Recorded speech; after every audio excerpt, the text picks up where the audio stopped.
Daryl Morey has said the Sixers will keep one roster spot open heading into this upcoming season in case they need to make a trade to address a certain need on the roster. So on today's 76ers now, going to be going through three players that I think could make sense as trade deadline targets for the Sixers if they do decide to make a move. Now before we get into that, I want to take a look here at a little like battle we got going on with the people over at Celtics Today here at Chat Sports.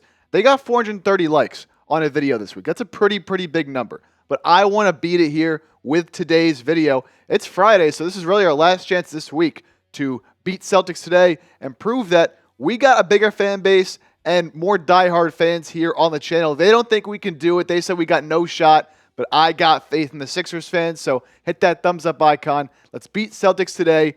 Little preview maybe for the upcoming season. I don't know. We'll see. But hit that thumbs up icon, and let's get right into it. So these trade targets are going to be centered around trading away KJ Martin. Now, as Sixers fans know, KJ Martin was signed to a 2-year, $16 million contract this offseason. The intention there, all things are pointing towards him getting that $8 million so that the Sixers can trade him at some point in the year, because outside of KJ Martin, they don't really have a lot of, very tradable contracts. So giving him $8 million allows the Sixers to then flip him and make a move later on in the year. Now, if they do a 1-for-1 trade, which I'm not sure that's exactly what will go down, but they can take back 110% of his salary. So KJ Martin will make $7.9 million, so they can trade him straight up for a player who makes up to $8.7 million. That's because they're over the first apron. Normally it's 125%, but that's where they are at right now. So three guys that I could see KJ Martin being flipped for at some point in the year. Let's get started right now with Simone Fontecchio of the Detroit Pistons. Fontecchio was traded from the Jazz to the Pistons this past season, and I think he's a very solid player. Last season, splitting time, as I mentioned, between the Jazz and the Pistons, 10.5 points a game, just over 3.5 rebounds, 1.5 assists, and he's carved out, a pretty solid role here in the NBA as a player on the wing who has decent size at 6'7", 209, and has really developed that three-point shot, especially after he got traded to Detroit, really stepped up and showed some promise, and that's why he got a contract from Detroit this offseason. You look at what he did this past year, 50 games with the Jazz, played a decent amount for them, about 23 minutes a game, and again, had solid numbers, about 9 points, 3.5 rebounds, and was efficient, 45% from the field, 39 from three. He'll take those numbers all day long for a forward coming off the bench, but once he got moved to Detroit, only 16 games, so a smaller sample size, but played 30 minutes a game, and all his numbers increased. Points went up to 15. Rebounds went up a little bit. And what I'm really impressed by is that with more playing time, with more shot attempts, he was managed to be even more efficient, which, when you look at a player playing more minutes, getting more shots, and stepping into a bigger role, you might think, oh, they'll score a little more, but maybe be a little less efficient. He was uber efficient, especially from three, shooting almost 43%. And as I mentioned, did play well enough to earn a contract extension from the Detroit Pistons. He'll be making about $7.6 million this year, so right in line with KJ Martin, and then up to $8.3 million next season.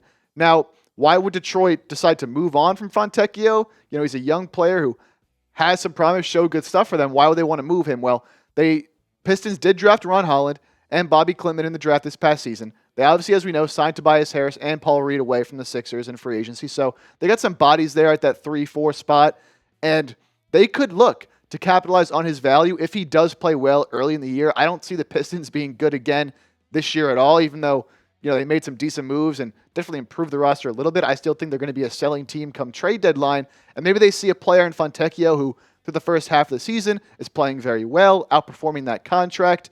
Again, only signed for this year or next year, so maybe the Sixers can give up KJ Martin, give up a pick, and the Pistons would be willing to give up a player like Fontecchio in order to get more draft capital and continue to rebuild that roster.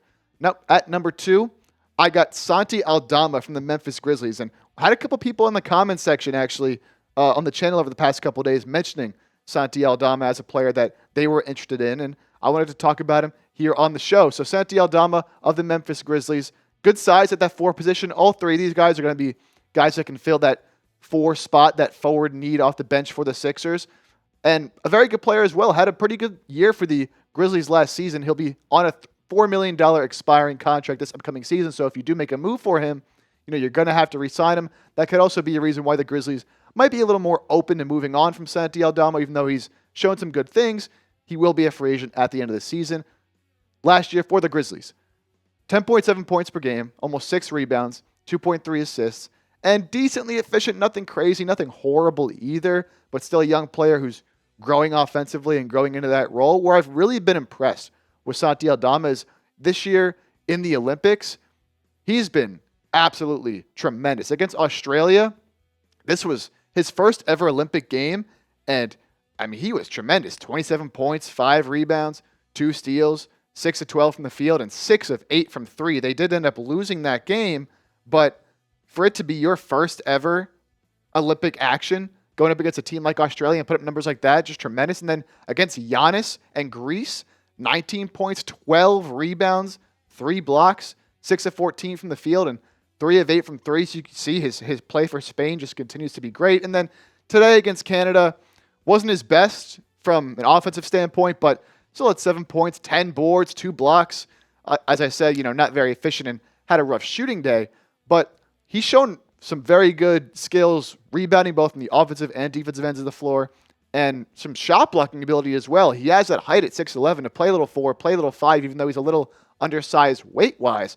But if those things that he's shown in this year's Olympics can translate to the NBA, and he can stay consistent on offense, because he won't have as big of a role on a team like the Sixers or the Grizzlies for that matter offensively as he does in the Olympics, if he can, own that in and really become an efficient scorer and keep those defensive instincts intact in his game, he could be an impact player for a team like the Sixers, who are looking for those big, versatile wings who can play some defense and knock down some shots from the outside. So Santi Aldama, on an expiring deal, could be a name to watch out for a trade target for the 76ers. Now, we got one more trade target to get to, but first, got to tell you guys to go get your Paul George jerseys, man. I ordered my own Paul George jersey.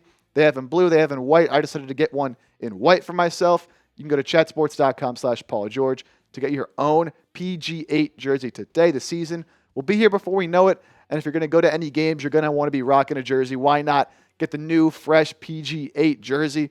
They're going to be going out. They're going to be popular. So make sure you go ahead and get yours right now. Again, that's chatsports.com/PaulGeorge. I'm going to have that link in the comments and the description of this video. So be sure to get your Paul George jersey today. One last trade target here that we're going to get to. Again, all forwards here. Going to be Trey Lyles of the Sacramento Kings. And Fontecchio Santi Aldama, some younger players, not as much time in the league. Trey Lyles, a little bit more of a vet.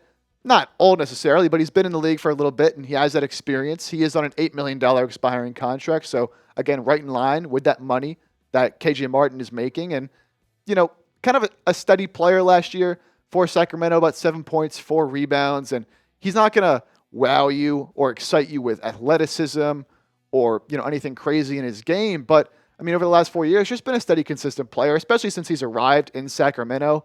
You see his last year in San Antonio in 2020-21, nothing crazy, 5 points, 3 rebounds, goes to Detroit, and then eventually traded to Sacramento that same year. Numbers take an uptick. And then the past couple seasons in Sacramento has just been a steady player for them, about 7 points, 4 rebounds, shooting about 45% from the field, about 37% on average from 3. Why I like Trey Lyles, and I think he could be an interesting trade target, he's a good floor spacer at that 4 spot. He can step out, shoot the corner 3. The numbers have improved over the past couple of years from what they used to be, so he's more reliable there than he really ever has been in his career. He's a surprisingly effective defender. Kings fans have said he's kind of in a weird spot as like an undersized or a big wing who you wouldn't think would be able to move well with other wings, but he's a little too small to play the 5. But he's done very well guarding both bigger players. He has a strength to be able to do that. And he's done well moving his feet on the perimeter and guarding those wings as well. So he's been a very good defender for the Kings over the past couple of seasons. And as I mentioned, he's a veteran. He's smart. He's savvy. He's going to be making the right plays, be in the right spots. A couple things that, might draw you back from making a trade for Trey Lyles. He has been inconsistent with his offense, especially this past year for Sacramento. Just too many nights where he would disappear offensively, either not taking enough shots or just getting lost in that flow of the offense and not really being that guy to give you that 7-8 points. Too many nights he'd score 0, 2, 4 points, so you don't love that. He also did struggle with injuries this past season. Not something he's dealt with too much over the course of his career, but as he does get older and, continue to tack on years and tack on games onto his body? Is it possible that he might be dealing with more injuries? We'll see, but that wouldn't necessarily be something that would draw me away. Just something to consider when you're talking about a little bit more of a veteran player like Trey Lyles. So 3 guys on today's show that I think the Sixers should and could draw interest in come trade deadline time if they are looking to move KJ Martin and improve that 4 position. Because again, not a lot of wings off the bench. It's really just KJ Martin and Ricky Council right now for the Sixers. They could certainly use another body there. And I think any of these 3 would be fantastic options, but you're only going to be able to get one. So Sixers fans right now in the comments, I want you to pick one for me. If you think Simone Fontecchio is a guy you'd trade for, type SF. If you'd rather have Santi Aldama after seeing what he's been doing in the Olympics, type SA.